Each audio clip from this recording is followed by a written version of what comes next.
দেখো বন্ধুরা, আজ আমি চলে এসেছি একটা বড়লোকি ফল নিয়ে। যারা চেনো তারা তো দেখে নিশ্চয়ই চিনতে পেরে গেছো, আর যারা চেনো না তারা আজকে দেখে নাও। এটা হচ্ছে অ্যাভোকাডো।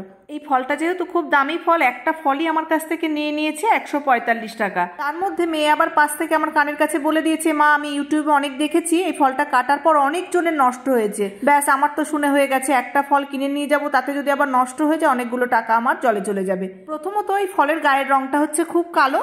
তারপরে ফলটা পাকা ভালো না কাঁচা ভালো জানি না, নাকি আধ পাকা আধ কাঁচা কিনলে ভালো সেটাও তো বুঝি না ছাতা। তাই এই ফলটা কেনার আগে আমার মাথায় একটু চাপ পড়েছে বলতে পারো, একটু ভেবে চিনতে তারপরে কিনেছি।